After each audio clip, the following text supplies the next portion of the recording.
You are now tuned into Flippin' the Birds, a Philly Sports Network podcast.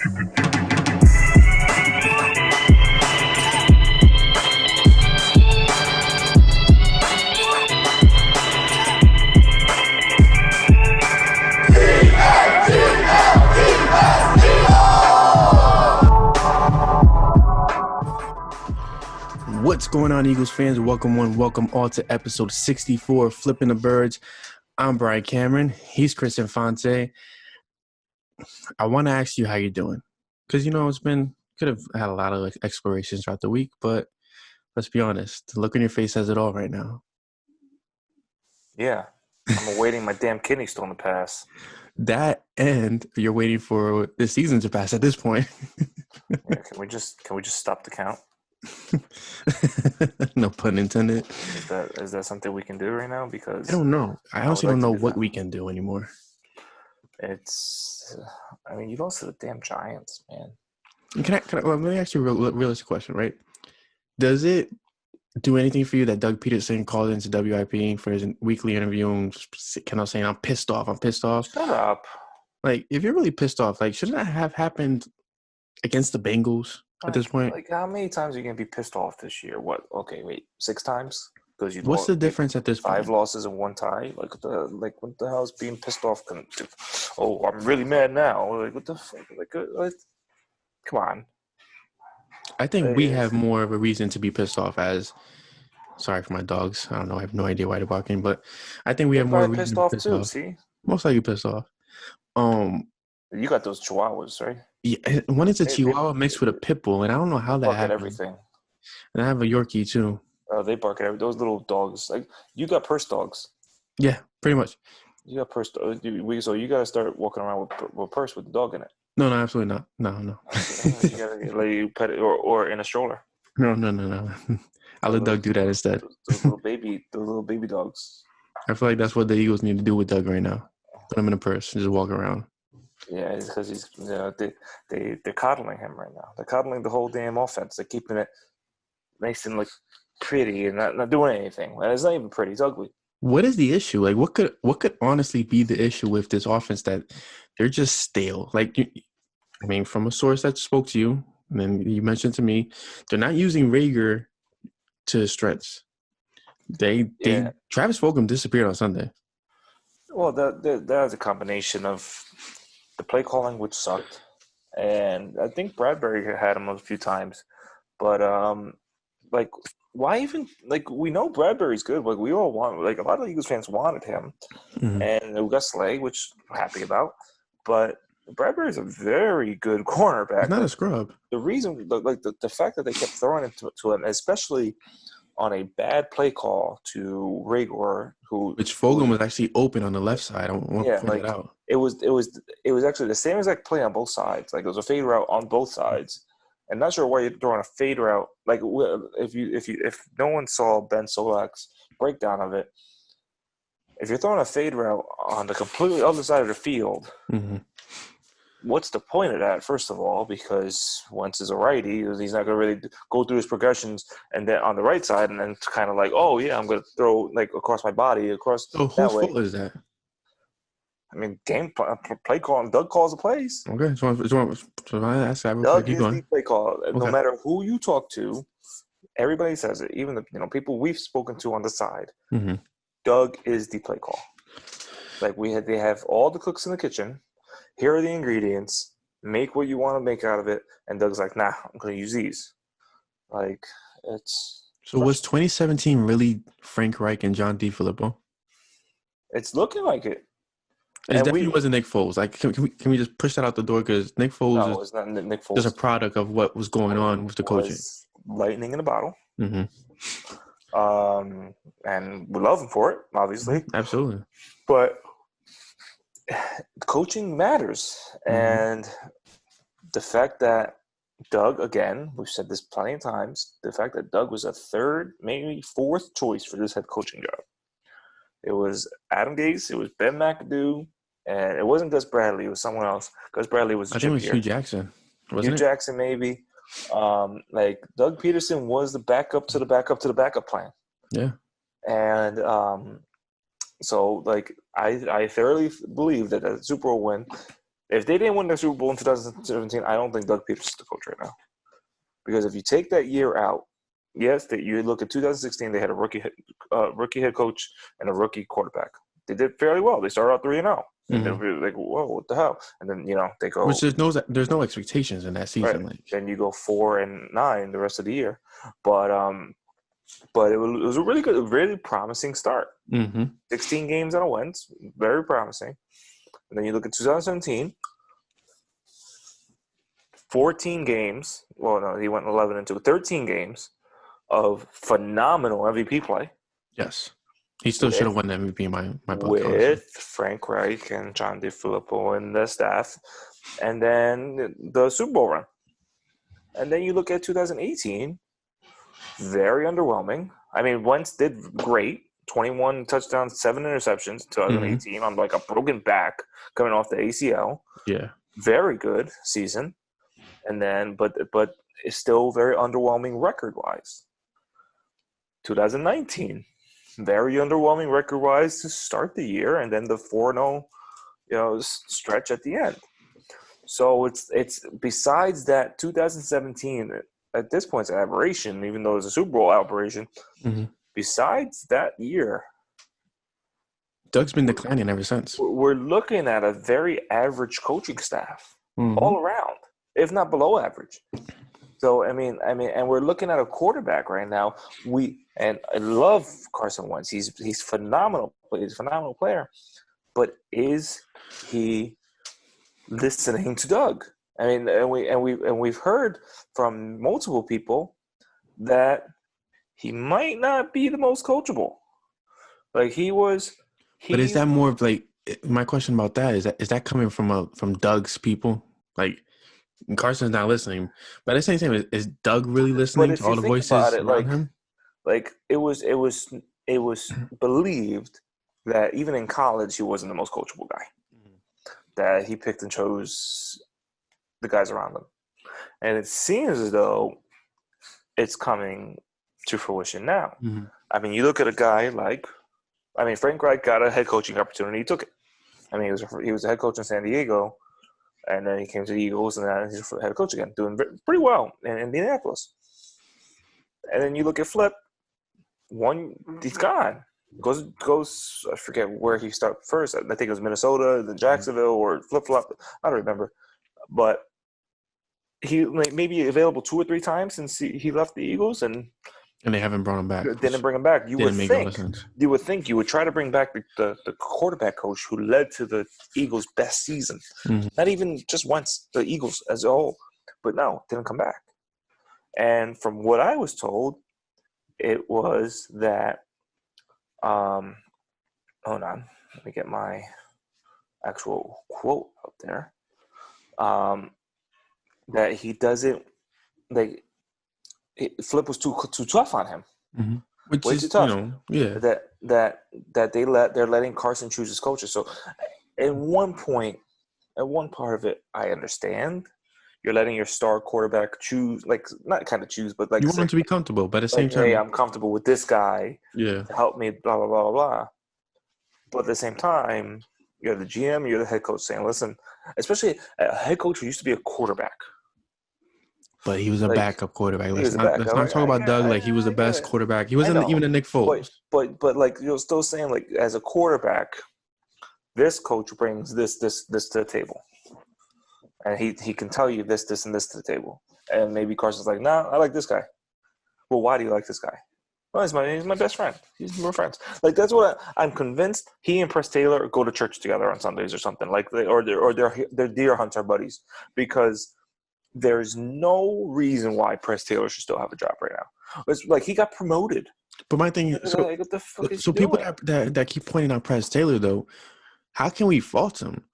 He's not calling the plays. He's not calling the plays. He's in the room where everybody else collaborating to put these plays together. But at the end of the day, Doug is the one calling these plays in the spur of the moment, and they're vanilla plays. Right, but at the same time, they're vanilla plays. But Wentz's mechanics have been they're terrible, rough. Yeah, they're terrible right now. 5th-year quarterback wouldn't have the mechanical issues he has now. So what the hell is Press Taylor helping out here in terms of, hey, we saw this, especially like I would not understand. It would be, I don't know what the word is or whatever. Like if Chris Taylor was the first year with the Eagles and first year working with Wentz, okay, it would be understandable. Okay. Yes, but he's been with Wentz his entire career. Yeah, pretty much. Like he's been with like, hey, this is what worked here. Let's do that. But like, what are you like? Who the people that are around them? What are you doing to help Carson? And it doesn't look like they're doing anything to really help Carson. And in terms of Carson's not even doing anything to help himself. He panics after his first read. It's a total collaborative effort to be this bad right now. This team really sucks. Like, can we just put that out there? It's not. And I said this after the game. This whole team is bad. Mm-hmm. Well, it's the running backs are. Miles Sanders was pretty good on Sunday. Okay. The running back unit is bad. Yes, absolutely. Miles Sanders is good. Correct. The unit as a whole is bad. So terrible. This entire team unit is bad. I'm not saying players because Darius Slay is good. Great. Darius Slay is amazing. Miles Sanders is good. But the cornerbacks suck.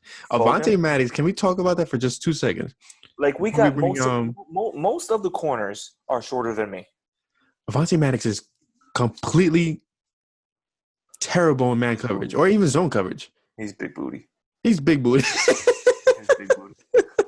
Like, I don't get it. Like, when Howie was constructing his roster, did he really say, like, well, this guy did good in this situation. Maybe if we move him to this situation, he'll be even better. Like, this roster doesn't make sense from top to bottom.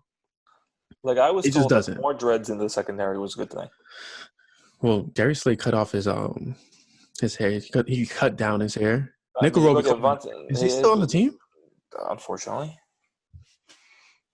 Like, this is terrible. The two big dreads of the team, Avonte Maddox and Nickel Roby Coleman, are big booties. Well, Sidney Jones has dreads and he balled out. Well, dreads on other teams. Well, let's say he okay. Pump the brakes. What are you talking about? 9? Come on. 9 tackles. Great. 9 tackles, interception. Great. Are you also talking about the 2 touchdowns he gave up before that?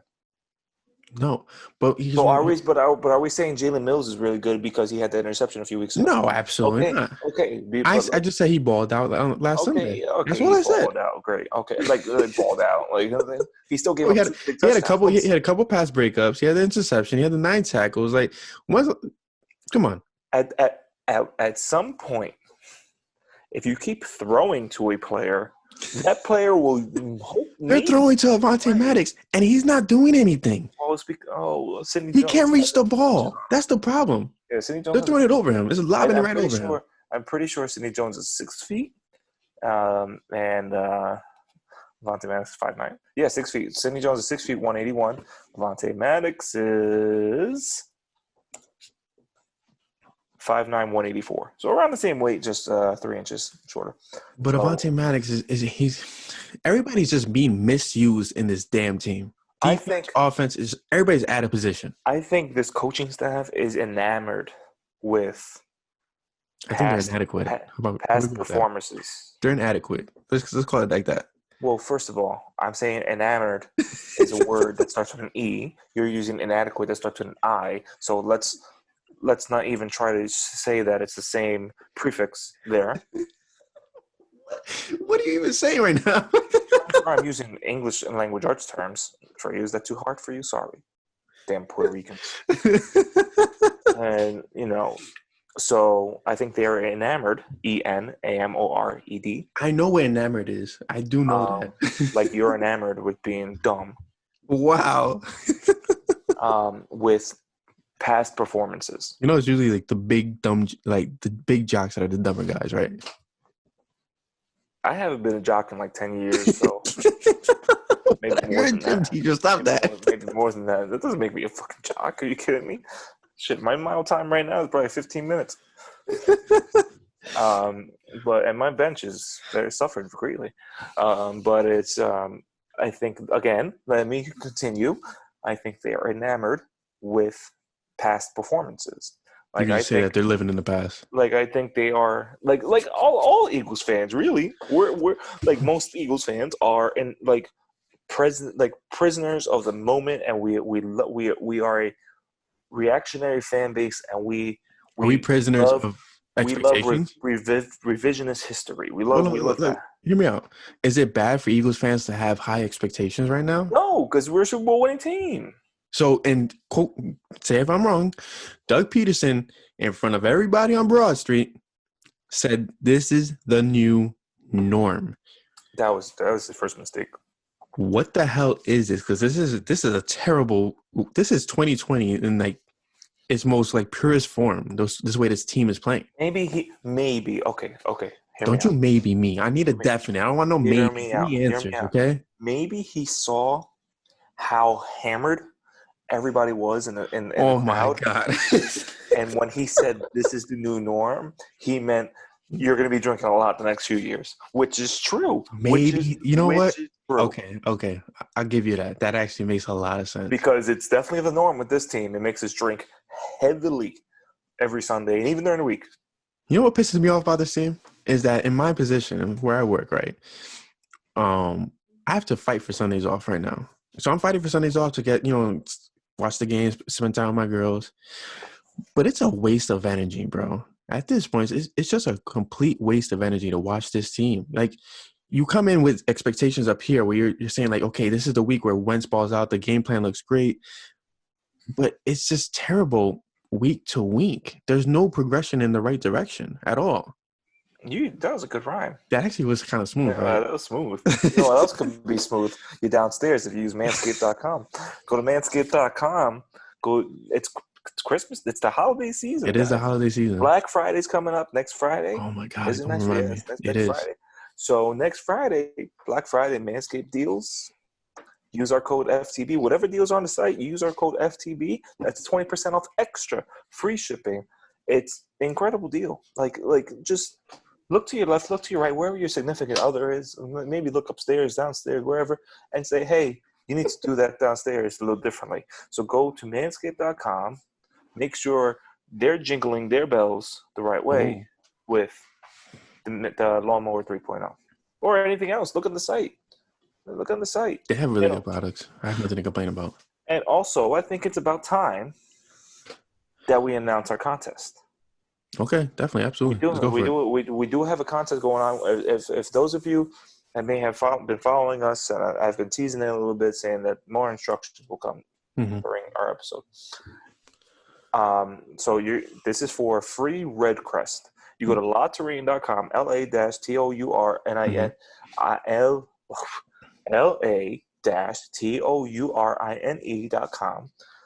Go to collections, go to watches, go to the Red Crest. It's a $200 watch you can get for free. For two things, however many things you got to do.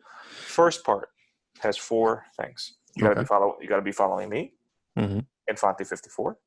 You got to be following Cameron, B Cameron PSN. It's B Came Ron PSN.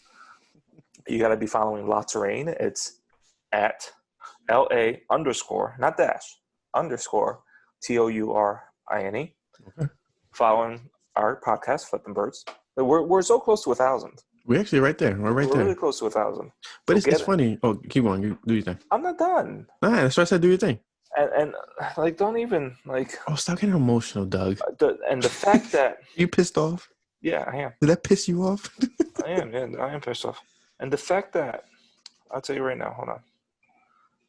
We are still, after being on podcasts everywhere, apps everywhere, for 2 years now, or more than a year. Sorry, a little more than a year. Yeah. We still only have 21 ratings on Apple. So here's the deal.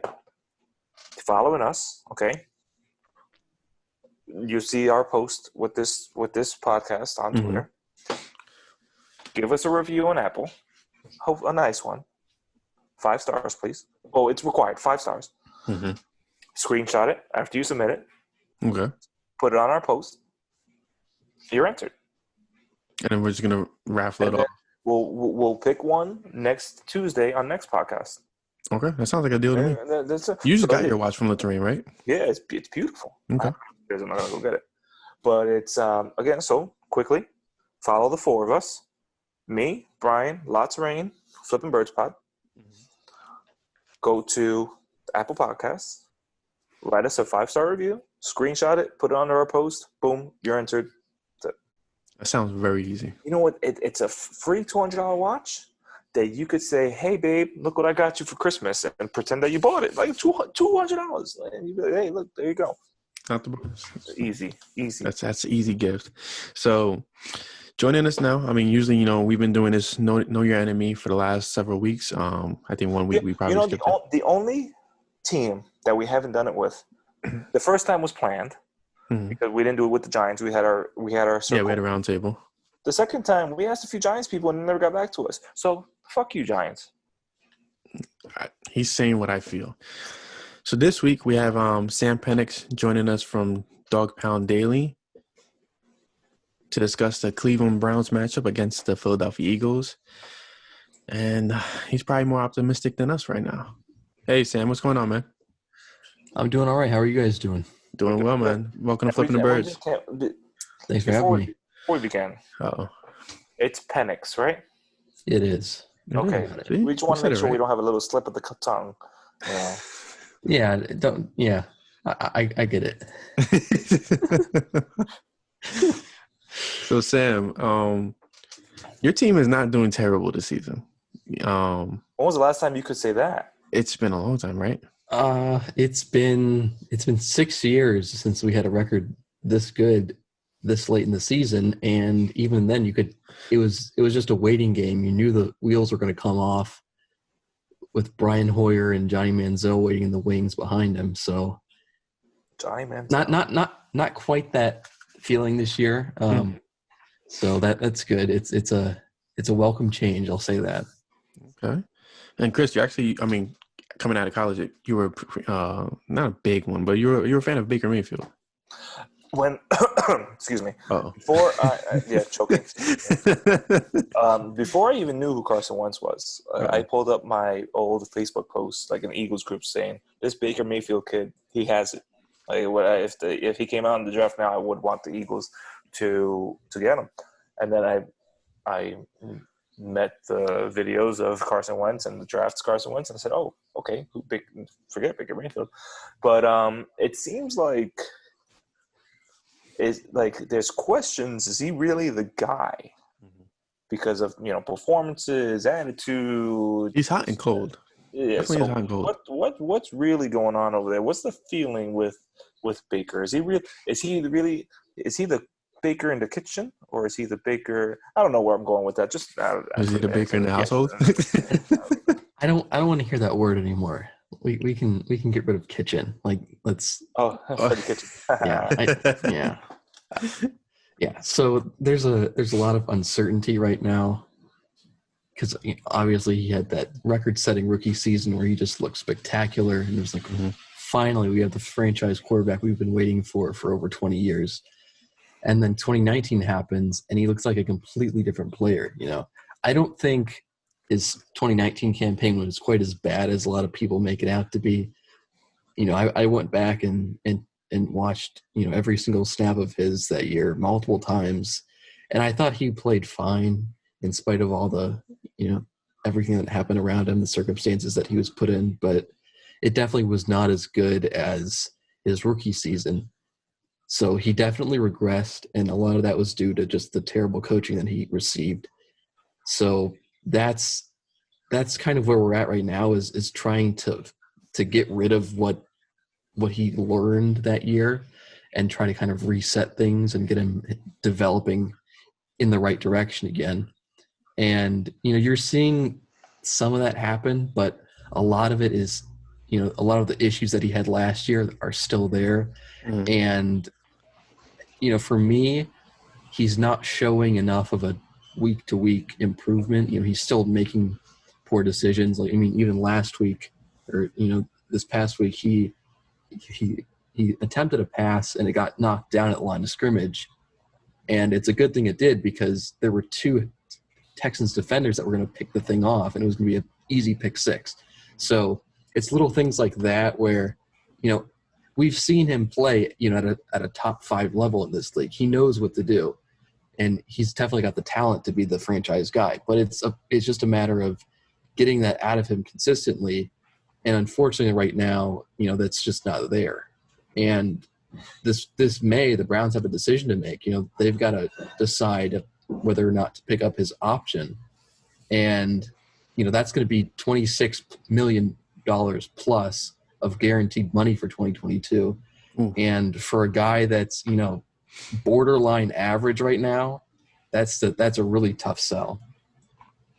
Now, do you think he's why am I blanking on your new head coach's name?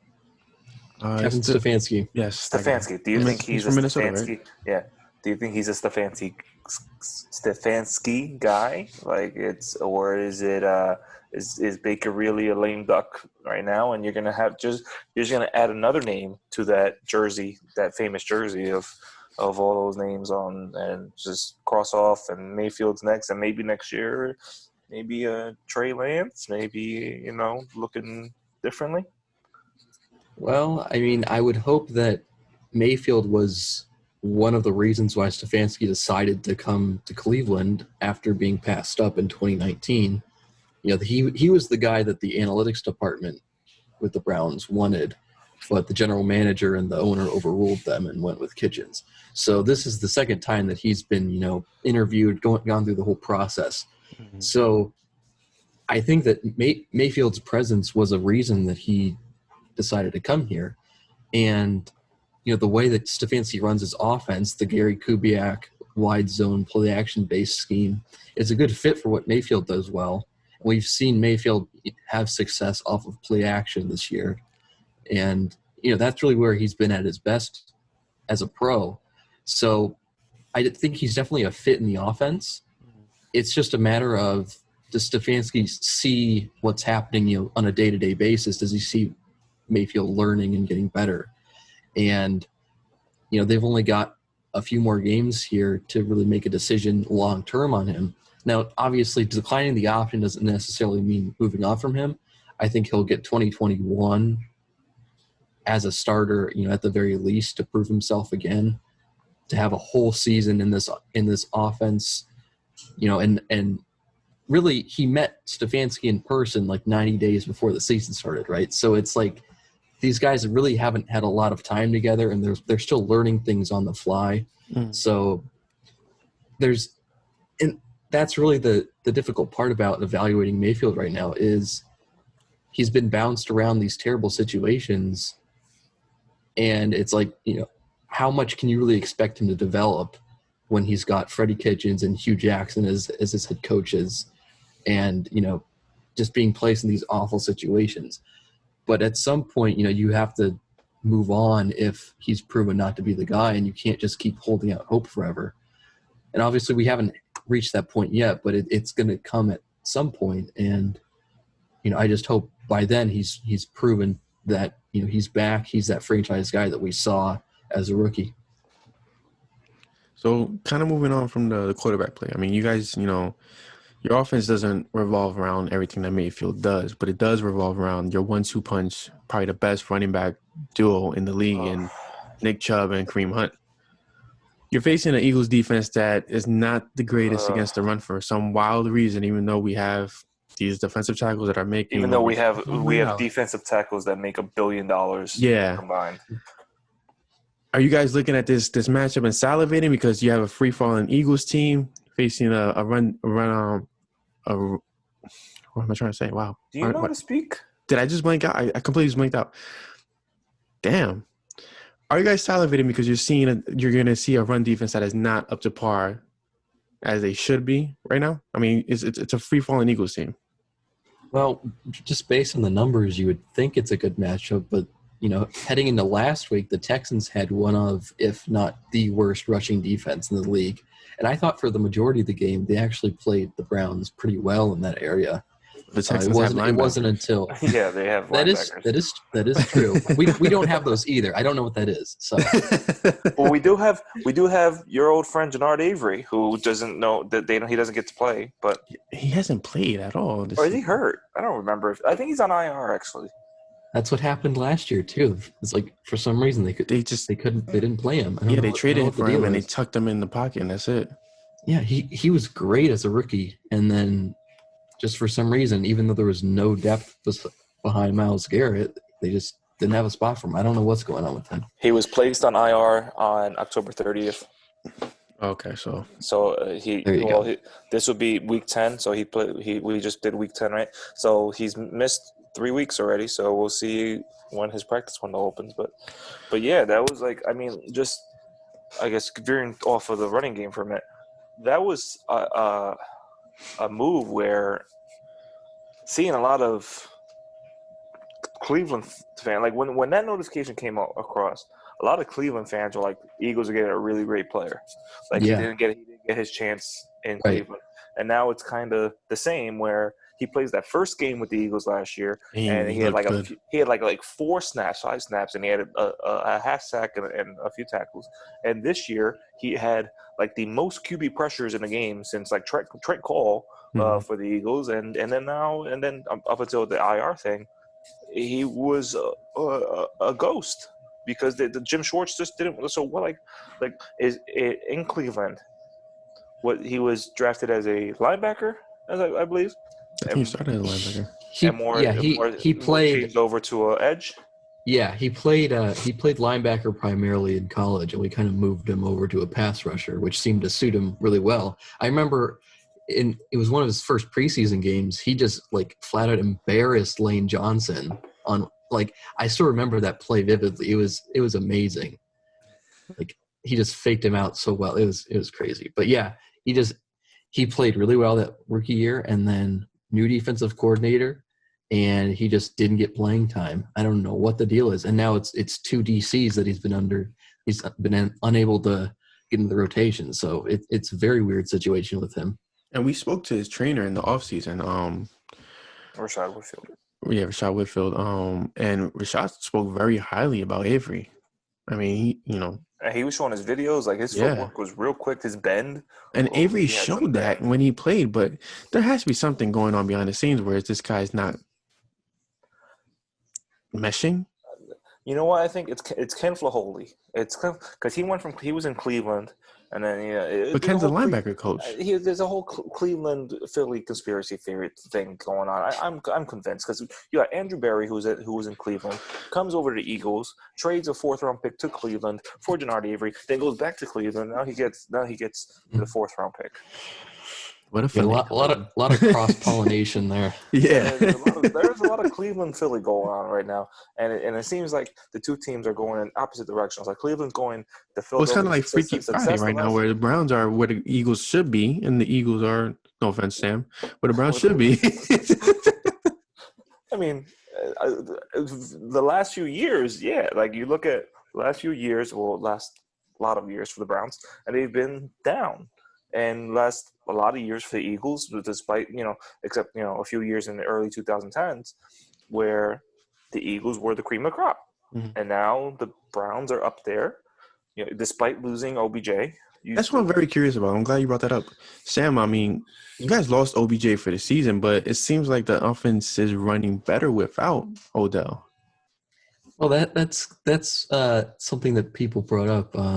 When the injury happened. I mean, the past 2 games they've been playing in just awful conditions, and they've scored 16 total points.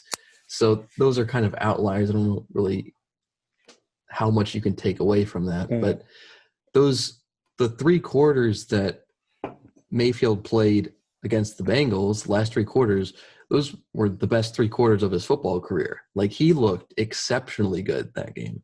Like MVP, Hall of Fame level, everything. And he did that without his number 1 receiver.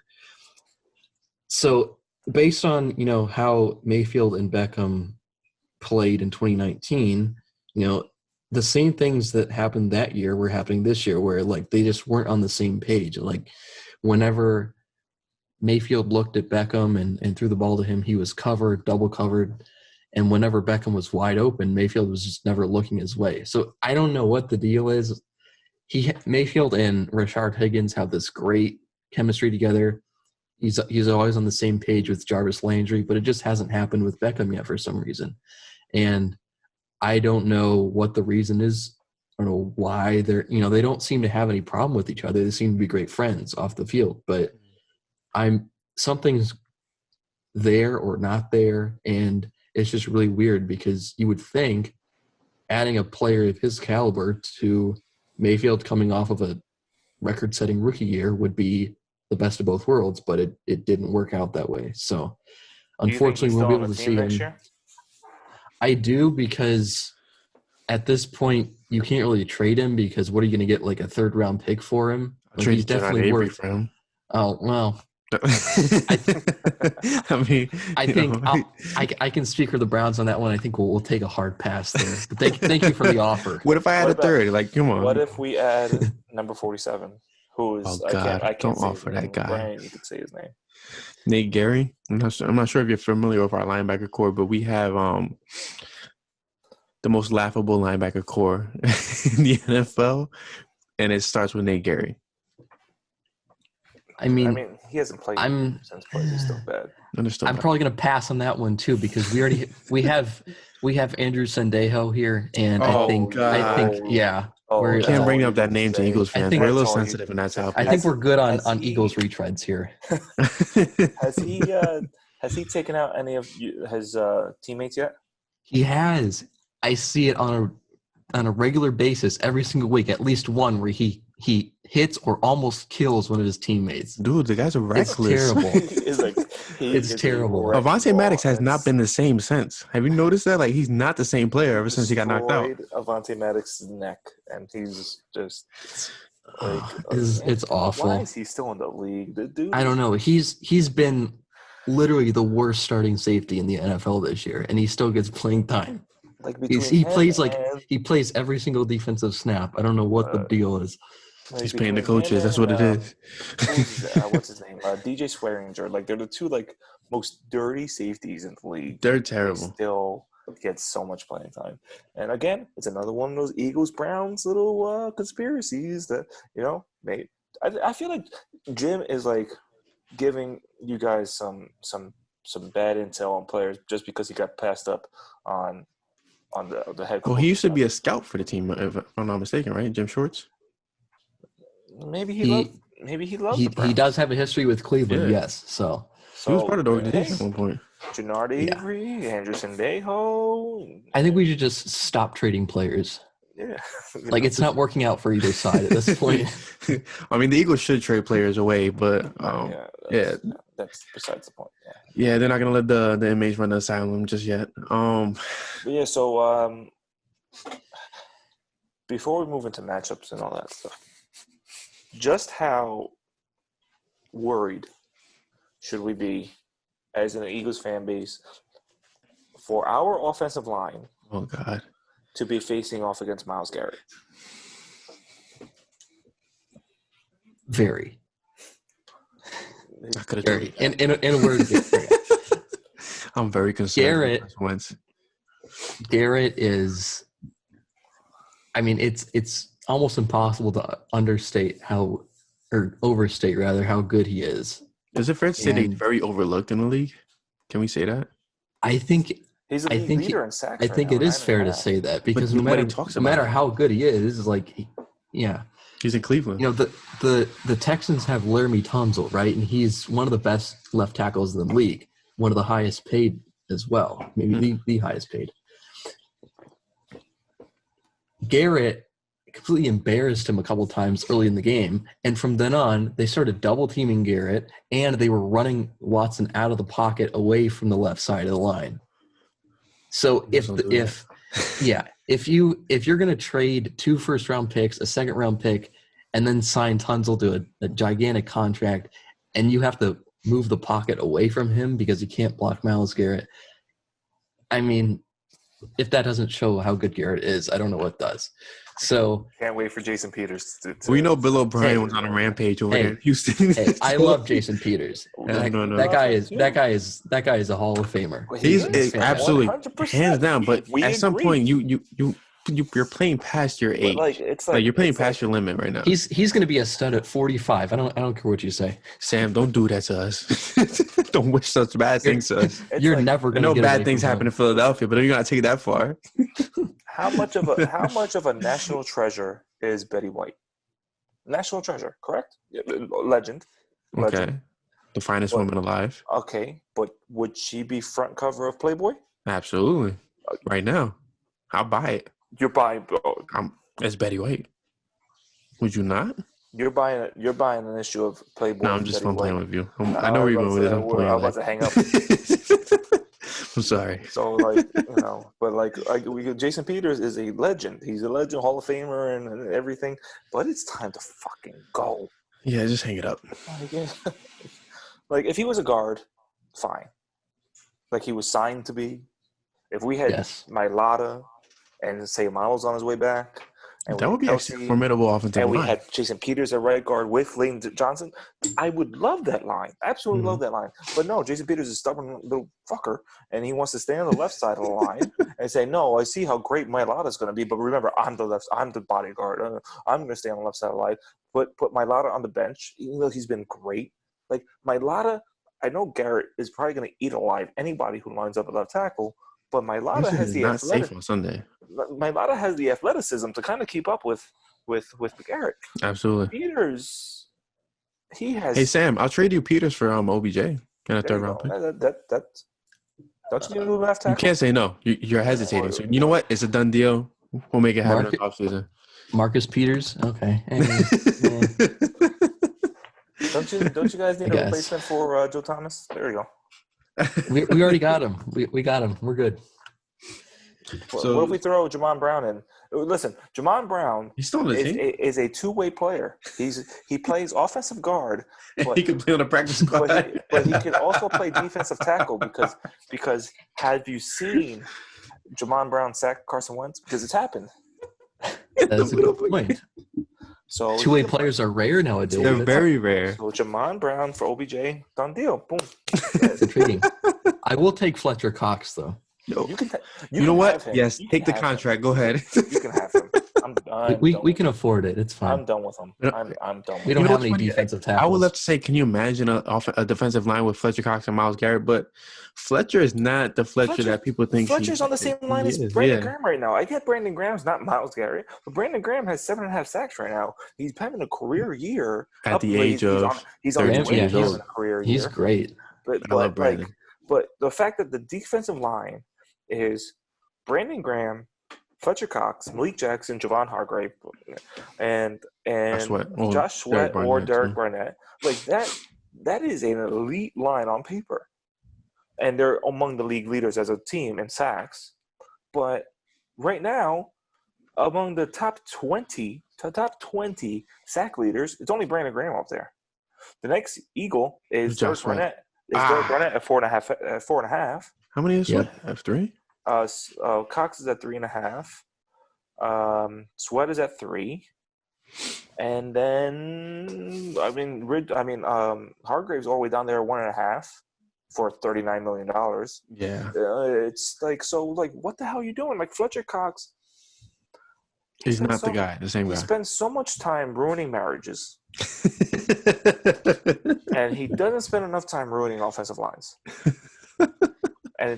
You can go look at that list and look for the next Browns player after Garrett. It's gonna be a long way down. Yeah. But the thing is, we have the same problem. Here's my thing though. Myles Garrett though is he's dominant. You know, he belongs in the same category as Aaron Donald. You know, dominant players that could wreck a game. 100%. But 3.5. Fletcher Cox, even though he's mentioned among the top of defensive tackles, he doesn't belong in the same category as those guys. He hasn't played up to par like those guys have in the past couple seasons. That's fair. Like Fletcher Cox. But I'll still trade him for OBJ, Sam. Just let me know, okay? Send me a DM about it. All right. Yeah, we'll talk to Howie. But it's it's Fletcher Cox. From what we talked to a lot of people around the Eagles organization, and people that are familiar with Fletcher Cox, like he wants to be the best defensive tackle. He wants to get paid like more than Aaron Donald, which will never happen. I would hope that it never happens. But Aaron Donald, and this is what I was told. I know we just started following each other, but a few weeks ago, I broke a pretty damning story about Howie Roseman. And his influence on the Eagles roster. And he's a GM, but a former a person that familiar with the Eagles organization let me know about Howie and what he does, and it's pretty freaking damning. And in that interview I got was Fletcher's lazy as ever. Fletcher wants to be the guy, but he doesn't want to put in the work to be the guy. Like apparently, sorry to interrupt you, but your source also told you Fletcher was gonna demand a raise this offseason, which COVID probably put off. Yeah, like Fletch was ready to because Fletch sees Chris Jones getting Kenny Clark, and even defensive ends getting all these money, and he wants more. So as a 31-year-old defensive tackle, he's probably not gonna get it now. But you look at Aaron Donald and the damn Hercules he is. He's a mammoth, bro. Like he is unreal. Yes, he is that's a not human. Sculpture. Like you have to sculpt a body like that. And people are gonna hear that and question me. Well, I don't look at him and act like you don't agree with me. Like the dude is like 2% body fat, and he's the strongest man in the world. And I know he's done nothing against the Eagles, but that's fine. But it's like, but it's like he puts in the work, and it's obvious. Like the amount of reps that he puts in every game, and even in preseason and this and that. The person I talked to was like, everything he puts into the game, it's like he could play the same amount of games as Fletcher Cox, but the amount of reps Aaron Donald puts in, it's like 3 more games. Like he puts in the work to be that guy. Fletcher doesn't. Like he's leaving the field every now and then because he's hurt or stuff like that, and he's getting paid. That's what I'm saying. Like people like Myles Garrett. Like Myles Garrett is similar in body style as Aaron Donald. Like you can tell Myles Garrett, like he puts the work in. Yes. Have you seen that picture of him in high school? No. Compared to his, okay, you got to look that up. Okay, Myles Garrett high school picture. Let's see. It's the funniest thing ever. Hey, you're Brian, gonna laugh out loud. Let me share my screen. Oh yes, absolutely. Sorry, I don't know why this thing resets every week. So funny. All right, go ahead. You got to keep in mind he's only gotten more in shape since then. More width. 24 years old. Yes. Wait, that's hold wild. on. This can't be real. It's real. Right, can you just show it? Because they're real and they're spectacular. They're real and they're spectacular. Is that what you just said? Yeah, you don't know where that's from? Oh, you gotta look it up.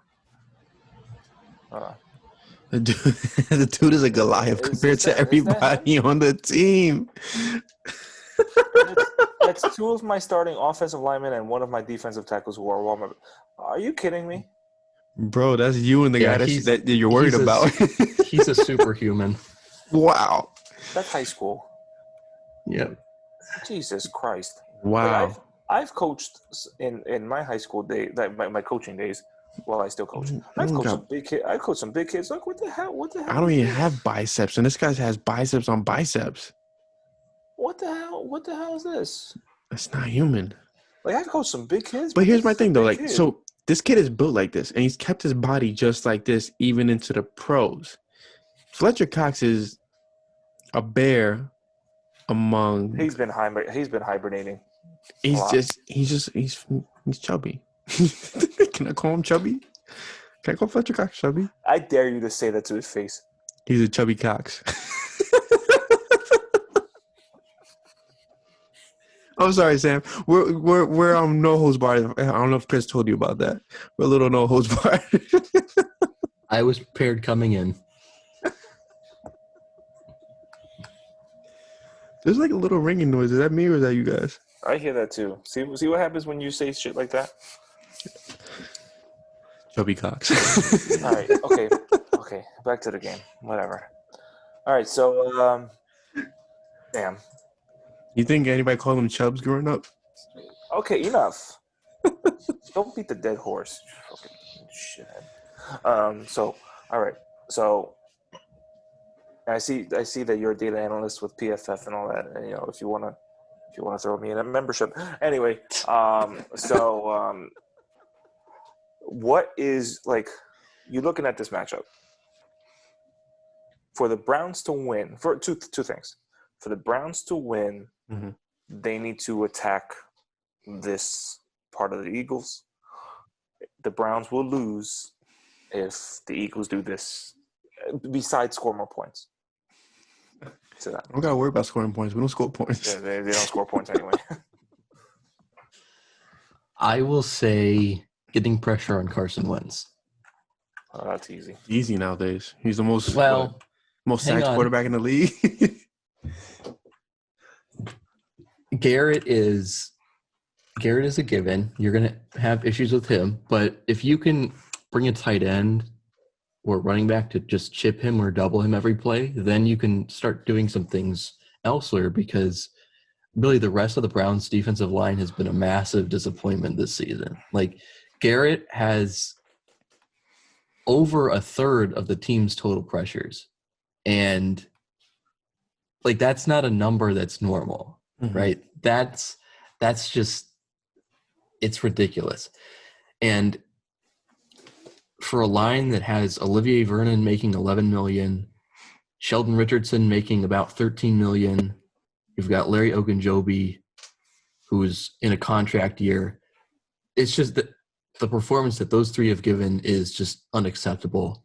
And I And mentioned that I've actually met Olivia Vernon a couple of times at my workplace, and he's like the coolest guy in the world. I just want to put that out. oh yeah, the he's dude a great is super guy. Cool. He's great. Way better than anybody else on the Giants, like Evan Ingram, who's a bit of a douche in person. But yeah, go ahead. Yeah, so it's been a disappointment outside of Garrett, and the way that the line has been playing has not made the jobs of the linebackers any easier. Mhm. And the linebackers are a bottom three core in the league to start with, so that's not helping in any way, shape, or form. So the goal is just to slow down Garrett, and you have a chance. That's how to beat the Browns defense now. That's a pretty high goal, honestly. I mean, Yeah, it's Chris not mentioned, it's not easy to years. do, but Yeah, there is a way to do it. The Steelers did it. Really, the Texans did a pretty decent job of that as well outside of the first quarter. Mhm. So there are ways to kind of mitigate his impact on the game, but that's the biggest thing for me is if the Browns can get pressure on Carson Wentz, he does not do well under pressure, and I know he's got those 12 picks to this point, but he's also leading the league in most. turnover worthy plays, and he's almost double the second place. So it's not even close. And the Browns were doing really well in the turnover game early on in the season. Those have obviously died down over the past few weeks, but they are a very opportunistic defense. So if they can get pressure on Wentz, force him to make some risky throws, then the game could get out of hand in a hurry. But that's easier said than done. And for this defense, I am not going to bet on them at all. So it wouldn't surprise me if Garrett gets a first quarter sack and then Wentz goes on to have his best game of the season. That's how little faith I have in this defense. I'm very curious because you just mentioned that. So outside looking in, the Eagles have a situation where people are blaming the quarterback. People are blaming the coaching staff. How do you view Carson Wentz from the outside? And how do you view – I don't know if you've seen lately in the Eagles games, but how do you view the Eagles offense or play calling just to, better suit it? Well, I've always had a vested interest in Wentz ever since we traded out of the number 2 pick in 2015, right? 2015? 2016. 2016. Okay, we made so many draft trades over those. Yeah, it's okay. Come on, yeah. So, and the reasoning back then was, Paul DePodesta, the chief strategy officer here, fancy title, nobody actually knows what he does. He said that it sounds like Jim Schwartz. Hey, well, at least DePodesta might be getting results, though. That's positive results. He has a fair point. Yeah. So he said after the draft, this was kind of an unnecessary comment because really the thought process behind trading out was this roster's been stripped to the studs, and there's no way that a FCS, D3 quarterback is going to excel in this situation with no weapons, no offensive line, Hugh Jackson as his head coach. Mm-hmm. And we just needed picks at that point, right? The philosophy was that front office knew they weren't going to be any better at drafting than anybody else in the league was. So the thinking was, since our hit rate isn't going to be any higher than anybody else's, let's just get as many picks as possible so we have a better shot at getting some good players. And if you go back and look, those draft classes really aren't that bad. Even compared to John Dorsey's classes, which have been abysmal outside of a few players. So after that 2016 trade, DePodestas came out and said, we made the trade because we don't think that Wentz is going to ever be a top 20 quarterback, which was, that unnecessary for sure. And, after Wentz was spectacular in 2017, that comment was looking really bad. Yeah. And now it looks, the complete opposite, or Wentz is, bottom 5 this year, whatever it is. So this is his vindication game. And I don't know exactly what to make of Wentz at this point, because we've seen a lot of good out of him and we've seen a lot of bad out of him. So it's just consistency for him. He definitely has all the physical tools needed to be a star quarterback. And I'm not going to act like he's in a great situation right now, with all the coaching, back and forth with that, lack of weapons, just everybody getting hurt, poor line. So it's definitely not a great situation for him, but you'd still like him to be making better decisions with the football. Absolutely. Considering this is his 5th, 6th year, or whatever. So he's not a rookie anymore. You kind of you want your franchise quarterback to be able to excel in spite of a situation, not because of a situation, right? So we're not really seeing that out of him right now. I still wouldn't give up on him, but right now things aren't looking too good. Okay, it's fair. What are you looking at me for? I'm curious. If you have anything in mind, I don't want to interrupt you. No, it's all like I was the Pro Bowl voters out. How did you know I was looking at you, by the way? Like, I'm just looking at the screen. Because the way you look at me is the same way every time. The way I look at you. How do I look at you? It's with admiration. Admiration. Wow. I'm cockeyed for all you know. What I was saying all that stuff, the true stuff about Wentz, because we don't know what the hell he is right now. Because until we get a coaching staff that really utilizes his strength and utilizes the weapons around him, we really don't know what the hell we have. Because it could be another case of, Wentz cannot leave probably this team until 2022. Okay. The dead cap for trading him, cutting him is so astronomical. And there's no way you can't even think of doing it. You're locked in the rest of this year and all to in 2021. There's an out for 2022, I believe. So that's next year you'll see what can happen, but you're locked in. So before he leaves, it's going to be either Doug Peterson, Press Taylor, or Rich Gangrel, Marty Martin. All of the offensive coaches are going to be gone, and it's going to be someone in there who can utilize, quote unquote, Carson Wentz the right way, and we'll see if that actually happens. But we've seen Carson Wentz at a peak, and that peak has been incredible. And we've seen him at the lowest of lows, which is probably this year. This year is probably his worst year, even worse than his rookie year. No question. And so it's just he's making rookie mistakes that he didn't make as a rookie. Yep. And he's either holding the ball too long or throwing it way too early. He's looking at players to force the ball to that he shouldn't be forcing the ball to. You go back a few weeks to the J-Jaw the touchdown throw that he tried to make, and it shouldn't have been made to J-Jaw. Yeah. And then you have Doug Peterson saying in the interview, "Oh yeah, maybe he should have had." I hate that saying. Oh, he would really think you think he would really want that back? No fucking shit. Like, oh yeah, he made a bad throw there. Hey, Doug, you think Carson really wants that throw back that he missed on 4th and 10 to keep the game going? Yeah, I think so. Like what that? Like what? Come on. But it's I love Carson, but it's gonna be 2 years with him, the next 2 years. But he's not being used the right way. So do we have a quarterback who's really regressing because he's regressing as a player, or is he regressing because of the coaching staff? I think it's the second part. I think it's the coaching staff. We really don't know right now.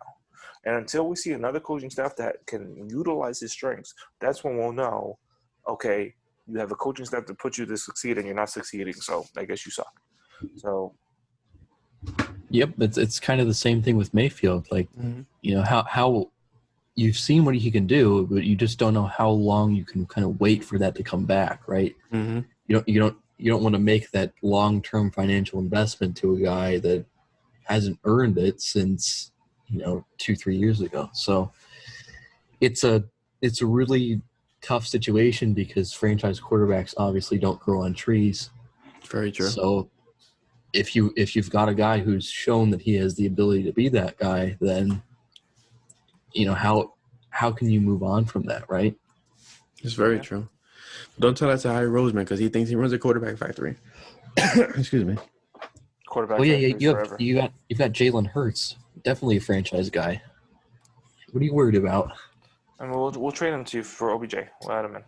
Just give me OBJ. I mean, I'll give you, you know, whatever you want. Give me Landry. We have outside guys. We can. I'll give you Landry. That's fine. We have outside guys. We can move Hurts to receiver. There you go. I mean, you're probably better at it than the Eagles are right now. We're gonna happen. So, Sam, before we wrap it up, predictions for Sunday. You know, what the outcome you feel is, and what's the key to beating the Eagles right now for the Cleveland Browns? The Browns should 100% win this game. Mm-hmm. I would not be surprised if they lost. Okay, that's kind of fair.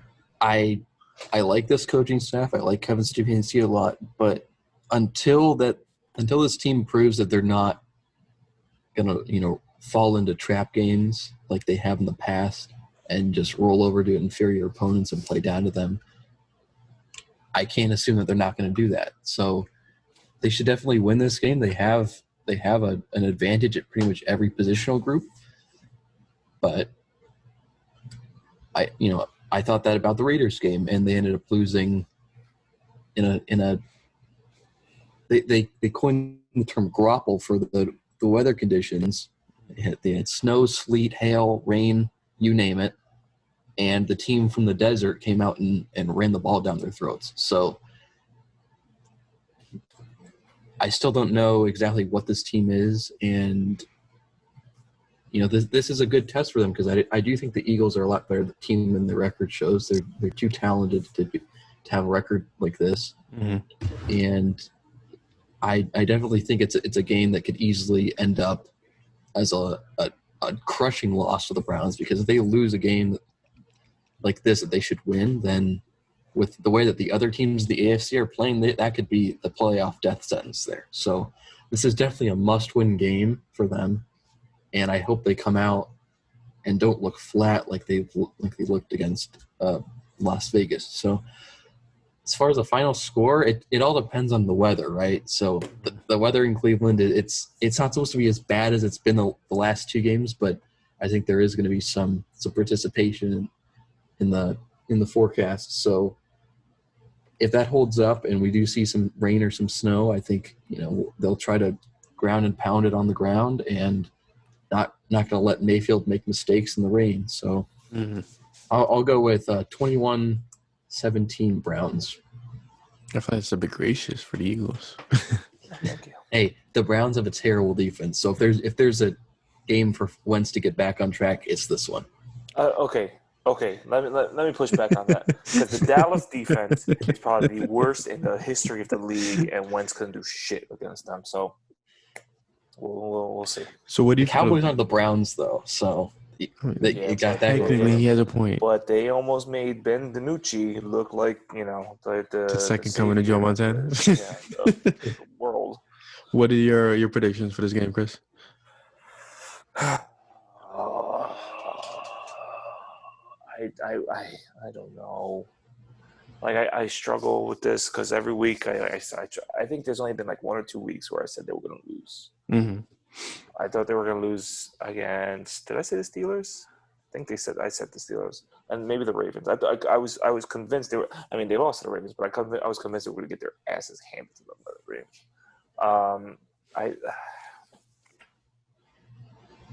I don't think this team's good.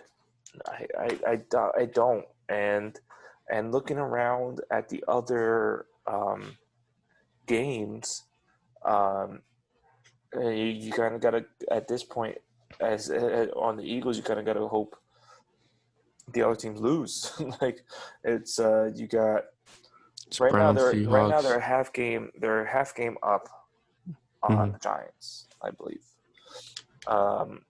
And so you have Eagles, Browns, you have football team versus Bengals. That could go either way. You have, let's see, Cowboys, Vikings. The Vikings are on a winning streak. You would think the Vikings win that game, and I believe that the Giants are on a bye. So if the Eagles lose this game, they're now 3-6-1. I think actually they're a game and a half up on the. I don't know, because if they lose this game, they're technically still in first place because they'll be 3-6-1 while the Giants are 3-7. So I mean, but I just have a bad. I think they lose. You let Leonard Williams eat you up on the Giants. That defensive line of the Giants was killing Wentz all game. Myles Garrett is going to destroy Jason Peters' knees. He's just going to just destroy his knees. And I think Wentz gets sacked like 6 or 7 times. What's your final score prediction? I think Chubb and Hunt combine for like 200 yards. I think they get – if we let – I mean, I know the running game of the Giants as a whole didn't really work out except for Daniel Jones.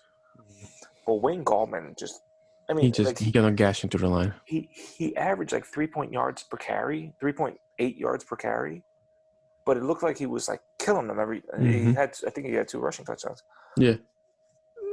So now you upgrade to Chubb and Hunt. What the hell are they going to do?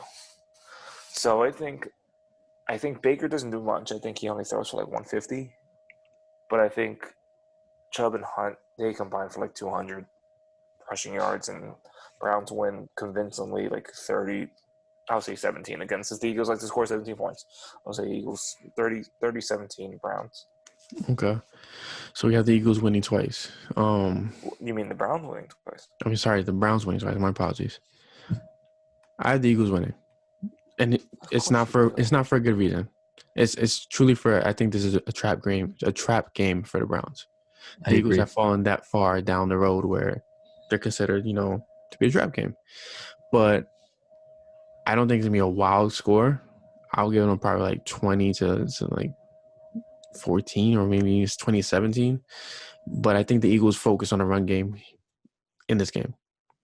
Yeah, if you can force Baker Mayfield to throw, I mean, outside of the Bengals game, he's not proven to be able to beat anyone through the air this year. Mm-hmm. So it's a shame because, obviously he has the ability to do that. But right now, I don't trust him to throw the ball 10 straight times and not throw an interception. So if you can make the Browns one-dimensional, I mean, they yes. have the talent to do it. Whether they do it or not. Oh, yeah. Like they have the offensive line to run the ball against anybody, right? Wyatt Teller is the best guard in the league right now. And like over Zach Martin, over Quentin Nelson. That's how good he's playing. So they can definitely run the ball and win. But Stefanski does have a tendency to, I think, run it too much. Like he'll run it on 2nd and long a lot. He'll run it on 3rd down and, 5+. So it's little things like those. If you can get the Browns off the field in those situations and take advantage, then you're going to have a good chance. Yeah, I think the Eagles. Focus offensive wise. I think they're going to focus on the running game, getting the run going, and possibly getting Carson out the pocket and play action. Defensively, you had to make the Browns one-dimensional. You gotta, you have to eat up the run game somehow, some way. Either you're standing like a statue, Chris, or you're frozen. I'm not too sure right now. You're saying like statue out. You're very talented at that. I'm very talented at a lot of things. Sam, I want to thank you for joining us, man. For our followers, tell them where they can find you. Tell them, what you do for Dog Pound Deli and everything that sorts. Oh, thanks for having me. Had a lot of fun. No problem. You can find me on Twitter at Sam_Penix, Penix as an X-ray. I write for the Browns at Dog Pound Daily. I do draft at With the Verse Pick, Cavaliers stuff. Got the NBA draft tomorrow at Cavs Nation. I'm a Timberwolves fan. How are you a Timberwolves fan? I was a huge Kevin Garnett fan growing up. Huge Kevin Garnett fan. I modeled my free throw routine after him. I had 1 foot pointing, 1 foot to 45-degree angle like he did. I modeled my whole listen, thing. Kevin Garnett retired. You're a Timberwolves fan. I stayed with them. Like, I'm not gonna like when he got traded to the Celtics. I wasn't gonna be that guy. Like, oh, I'm a Celtics fan. No, absolutely not. I understand that. So I have a Kevin Love jersey still, and I'm a Towns fan. Like it goes with it. Like a D'Lo, D'Angelo Russell. I'm not gonna judge you. Can't wait for Anthony Edwards to go on that Zoom call tomorrow with Tebow's hat. Go get LaMelo Ball. No. Yes. No, thank you. I don't want anything to do with Daddy Mello. But before we wrap up the podcast, Sam, I'm not too sure if you're a big fan of craft beer, but I know Chris and I are. I brought this out. Well, hey, I'll raise you a water bottle here since I'm freshly 21. So. Oh, congratulations! Nice. All right, congrats. We wouldn't tell anybody though if you weren't 21. So don't worry about it. We're not. I appreciate it. So I brought this out today because if you put this and it's called Space Junk, but if you just cover it this way, it's just junk, which is the Eagles' offense right now, the Eagles team. So, also the Browns' defense, coincidentally. There we go. So hey, you guys, just go to Tavour, Tavour, the app. Use our code FTB10, FTB10. $10 off after you spend $25. It's great beer. Everybody loves beer. Everybody. Even people who say they don't like beer, you'll find a beer that they like. Like it's that simple, and it's that easy. And just buy some beer. The holidays are coming. Thanksgiving's next week. You're gonna need beer to help you go through those questions about why are you still single? When are you getting married? When are the kids coming? You have those family members coming that are questioning you. Damn. So get some beer to help you get through it. You go to Tavour, Tavour. Make sure you also, and remember, enter our contest. Free watch. There you go. So, Sam, again, thank you so much. Well, before we wrap up, this just came out. The Cowboys are expected to ask Jalen Smith to take a major pay cut, or they'll release him. Is that this year or in the off season? I'm assuming the off season has to be. But that's the latest news out of Dallas. So that means he's probably gone. So it means Cleveland and Philly are bidding for a linebacker, and Cleveland's probably going to get him. Jalen Smith sucks ass, but I'll take it. He's an upgrade over what we have. He's an upgrade over what we have, too. So. Yeah. But until next week, guys, I'm Brian Cameron. He's Chris Infante. This is Flipping the Birds. Go Birds. Yes, sir.